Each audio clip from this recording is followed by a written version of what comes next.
특집으로 동부산 바꾸지 않으면 죽는다. 일부 의원들이 수산시장 가서 뭐 물을 뿌리고 이거는 무슨 공천 받으려고 한자해 나들도 아니고 여당이고 야당이고 다 반대했어요. 근데 어느 날 대통령 바뀌니까 이걸 말도 못하고 일본 대변인도 아니고 당들은 거론하는 것조차 이제 싫어하시는 거죠. 지금도 이렇게 매출이 떨어지고 있는데 자꾸 거론하면 거론할수록 매출이 더 떨어진다라고 생각하시는 것 같아요. 오염수 방류가 하는 이유가 결국은 수산업을 더 개방시키기 위해서잖아요.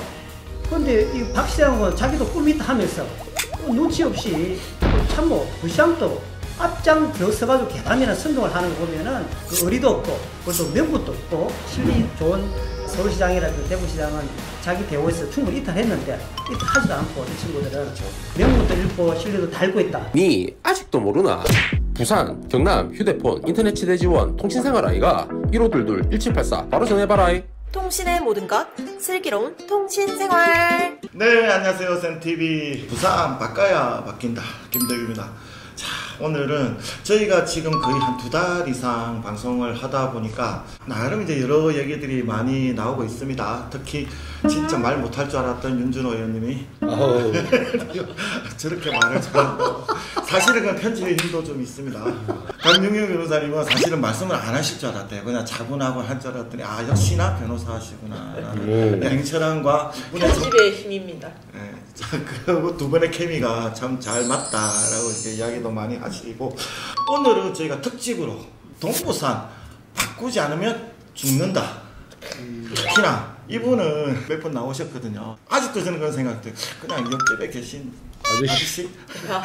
네, 시장님 반갑습니다. 저 국회의원 박지호입니다. 남구 어린데요. 남구가 하나가 될 것 같아서 왔다 갔다 열심히 하고 있는 박지호, 오늘 쌤TV에 나와서 인사드리겠습니다. 고맙습니다. 어떻게 보면 윤준호 의원님하고 박 의원님하고 약간 느낌이 좀 비슷하다.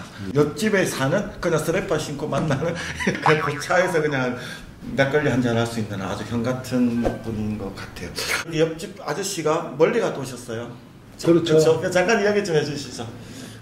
파리에 가서 2030 엑스포 제가 특별위원장을 맡았습니다. 국회에서 지원하는. 그래서 파리에 가서 유치를 위해서 많은 노력도 했고, 또 뭐 여야를 떠나서 어쨌든 부산이 2030 엑스포가 되면 엄청난 시너지를 함께 갖고 오기 때문에 가서 저도 열심히 노력도 했고, 또 여야 의원들이 합심해서 잘 하고 왔습니다. 우리 될 것 같아요. 어떻습니까? 내기할까? 아니 지금 이제 한 반반 보면 되는데요. 가능성은 빈다. 그래서 지금 우리가 후발주자이기도 하고 사우디가 온간 이제 돈도 풀고 뭐 이래 하지만, 그래도 우리의 저력은 문화나 또 기업의 기술력 이런 거로 승부를 할 수 있어서 막판까지 한번 가보자라고 해서 최선을 다하고 있습니다. 뭐 좋은 일은 좋은 일이고, 엑스포의 뒷면에서 많은 부산 시민들이 너무나 지금 힘들어하는데 힘든 얘기를 못하고 계세요. 동부산 별들 다 바다를 끼고 있는 진짜 해양이 아니면 살 수 없는 이 지역에 사시는 분들이 지금 아직도 뭐 계담이니 어떠니 하면서 지금 난리가 났는데, 위원님 그 방송 나가고 지금 해운대 분위기는 어떻습니까? 오염수 하면 안 된다는데 피켓 시위를 일찍 저는 시작을 했어요. 아침 일찍 계속 하고 있는데 조금씩 이제 달라진다는 느낌을 받는데, 이제 문제는 어디 있냐면은 공적 일을 하는 정치권에서 공동 대응을 해야 되는데 공동 대응을 하지 않고 각 정당 정파의 이익을 관점에서 움직여 버리니까 왜곡시켜 버리잖아요. 그렇죠. 이번 앞에도 이야기했듯이 어민 주민의 입장에서 보면은 자기 삶의 문제인데 그런 것에 대해서 어떤 공동 대응을 해줘야 될 사람들이 안 해주니까 우리가 좀 더 강하게 원칙적으로 또 밀고 나가야 되는데, 여기에 대한 부산시의 대응이 너무나 나는 못 믿었고, 한 단계 더 나가면 계담 이야기까지 나올 정도로 천박하지 않느냐, 그런 생각을 같이 해봅니다. 저번 주 우리 그 부산 부시장님 그 계담 얘기했다가 지금 난리가 났거든요. 난리가 났는데 횟집을 많이 끼고 있는 수영구도 지금 심각하죠. 어민들, 상인들의 반응과 주민들의 반응이 약간 온도차는 있는 것 같아요. 제일 온도차가 심한 분들이 어떻게 보면 상인들. 그렇죠. 상인들은 거론하는 것조차 이제 싫어하시는 거죠. 지금도 이렇게 매출이 떨어지고 있는데 자꾸 거론하면 거론할수록 매출이 더 떨어진다라고 생각을 하시는 것 같아요. 주민들 같은 경우에는 진짜 위기의식 느끼시는 분들 많아가지고 저희가 바깥에서 서명운동을 하면 적극적으로 참여하시는 분들이 보통 직장인들, 그렇죠. 애기들 둔 엄마들 이런 분들이 제일 격렬하게 반응하시고 의외로 상인들 입장에서는 저에게 직접적으로 이렇게 연락은 오시진 않지만 우회적으로 좀 적당히 했으면 좋겠다. 그 방류 시작하면 제일 크게 타격 보실 분들이 결국은 상인이시거든요. 그러니까 상인들께서는 뭐 정부에서 일본 수산물 수입 안 한다라는 말을 철석같이 믿는지 모르겠지만 오염수 방류가 하는 이유가 그 비용 때문에 일본 원전에서 처리해가지고 뭐 이렇게 방류하는 그런 것들도 있지만 결국은 수산물을 개방시키기 위해서잖아요. 그래서 그런 부분들에 대해서 상인들이 오늘 장사도 문제이긴 하지만 미래를 보는 차원에서 우리가 마음을 모아서 좀 단합된 힘으로 우리의 의사를 관철시키는 필요하다. 지금 자꾸 정부에서나 시에서 갈라치기 하지 말라는데 사실 갈라치기는 정부에서 했고 부산시에서 했잖아요. 80% 이상이 다 반대를 하고 언제부터 찬성했다고. 사실 갈라치기는 원래 쭉 한 길로 가고 있다가 갈라치기 하는 건 현 정부고 그렇죠. 그렇게 가는 자기들이 이탈인 그렇죠. 거죠. 그렇게 가는 건데 뭐 이런 부분들 특히 이제 좀 현역에 계시니까 제가 안정성을 확정할 수 있느냐. 또 왜 굳이 5가지 방법 중에서 방류를 하려고 그쵸. 하느냐. 그 내용이 과연 돈 때문에만 그렇게 했느냐. 정확하게 팩트를 좀 이야기해라. 과학을 믿으라면 이쪽 과학과 저쪽 과학이 정확한 통계치를 갖다가 다 공개해줘야지 믿을 거 아니냐. 그런데 일부 의원들이 수산시장 가서 뭐 물을 퍼먹고요. 수산시장 가서 뭐 물을 퍼먹고요. 내가 볼 때 이거는 무슨 공천 받으려고 한장한 아들도 아니고 무슨 공천 받으려고 한장한 아들도 아니고 여당이고 야당이고 다 반대했어요. 근데 어느 날 대통령 바뀌니까 이걸 말도 못하고 일본 대변인도 아니고 이런 모습들을 보면서 우리 부산 시민들 특히 더 전국적으로도 마찬가지지만 안 그래도 경제가 어려워요. 지금 300만 명이 자기 번 돈을 다 이자에 갚아도 안 될 정도로 어려운 입장에 있는 사람들이 너무 많은데 특히 더 장사하시는 분들이 더 많을 건데 이런 분들 입장에서는 이런 소문을 안 나면 좋다라고 하지만 그게 소문이 안 날 수 있습니까? 국민들 80%가 이거 방류하면 안 된다고 벌써 소금 사재기 하고 있는데 그럼 정부가 적극적으로 나서서 야당이 이렇게 주장을 하면 우리가 야당이 이래서 우리도 어쩔 수 없다. 이건 너가 이걸 정확하게 좀 데이터를 밝히든지 어떻게 하지 않으면 우리도 찬성할 수 없다. 이렇게 해주는 것이 여야의 궁합이거든요. 정치권이 원래.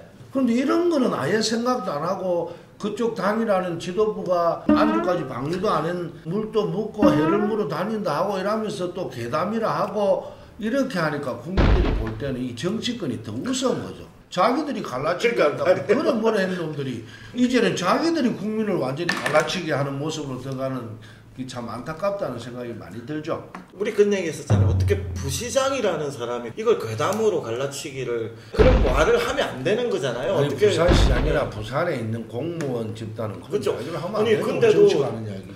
의원님 지금 국민들이 이해 못하는 것 중에 하나가 왜 굳이 저렇게 일본 편을 드냐라는 이야기가 상당히 많이 있거든요. 부산시의 문제예요. 눈치 빠른 서울시장이라든지 대구시장은 여기서 대호에서 이탈하지 않고 요런껏 왔어요. 근데 이 박 시장은 자기도 꿈이 있다 하면서 눈치 없이 참모 부시장도 앞장 서가지고 계담이나 선동을 하는 거 보면은 저는 정말 그 의리도 없고 그것도 명분도 없고 실리 좋은 서울시장이라든지 대구시장은 자기 대우에서 충분히 이탈했는데 이탈하지도 않고 이 친구들은 그렇죠. 명분도 읽고 실리도 달고 있다. 금방 박재호 의원님 말씀하셨듯이 정치권 단합해가지고 시민들한테 정확하게 그걸 대처했던 모범 사례를 만들어내야 될 사람들이 계속 대담 선동이나 하고 계속 우리를 갈라치게 하는 이런 작태에 대해서는 우리 충분히 분노하고 그렇죠. 더 강하게 좀 요구를 해야 된다. 그런 생각을 해봅니다. 제가 또 다른 사업도 하지만 사실은 그 식당을 해보면서 식당인 입장에서 제가 잠깐 말씀드리면 장사하는 분들은 자기 전 재산을 그렇죠. 또 그다음에 은행거래서 제2금융권 빌리가 다기 때문에 무섭다는 말을 넘어서 공부스러운 거예요. 그러니까 수산물이 어떻다 이렇게 언론에 오른다는 그 자체가 공포스럽고 그렇죠. 이게 얼마나 집안 하여금 미래가 암울한 거예요. 그 피눈물 흘리고 있을 이 거예요. 부분을 힘있게 밀어나가려면 결국은 이제 정치력, 파워, 힘인데 참 힘 안 나요. 부산 우리 민주당 분들 보면 특히나 동부산 야 이게 참 어찌 이렇게 힘든 구만 이렇게 모아놨는지 저도 참 되게 미안할 정도인데 힘든 거 아니에요. 주민들이 많이 바뀌고 있어요. 좀 있어요. 또 아까 그렇게 이야기 안 하셨죠? 아까 그렇게 이야기 안 하셨잖아요.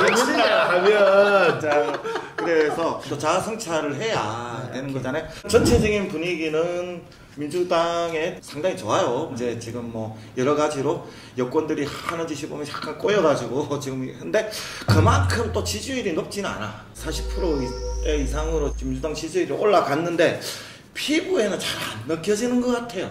그 세구 중에서 자칭 제일 힘들다고 생각하시는 아닌데. 지금 이런 부분들이 그러니까 민주당 입장에서 부산 입장에서 봤을 때 이런 뭐 힘든 부분도 많겠지만 어떤 부분에서 좀 힘든 것 같으세요? 윤석열 정권의 실책이 바로 민주당의 지지율로 오지 않는다라는 걸 극명하게 보여주는 지역이 아마 우리 부산이 아닐까 싶고요. 그 중에서 수용구. 수용구는 네네. 거기에 조금 추가해서 좀 민주당이 잘하는 걸 지켜보고자 하는 주민들이 별로 없으세요. 그러니까 기본적인 마음들이 쟤들 못하는 거 기다리고 민주당 못하는 거 그리고 국민의힘에서 약간이라도 잘하면 그 부분에 대한 지지를 보내고 그래서 어떻게 보면 주민들의 평가가 민주당에 대해서는 박한 거는 맞습니다. 그런데 그 박하다고 해서 민주당이 잘하면 지지를 안 하시는 건 아니에요. 그러니까 우리가 지금 수용구라는 어떤 좁은 지역으로 제가 말씀드리자면 저희가 잘하는 모습으로 우리 주민들의 마음을 얻을 수 있도록 노력하겠습니다. 이거 지금 뭐 유세하는 거 아니었는데 왜? 약간 더 나은 콘텐츠를 만들려고 저희 센TV에 협찬해 주신 분이 계십니다. 가덕 신공항 건립과 2030 부산 엑스포 성공 유치를 위해서 BNK 부산은행이 함께합니다.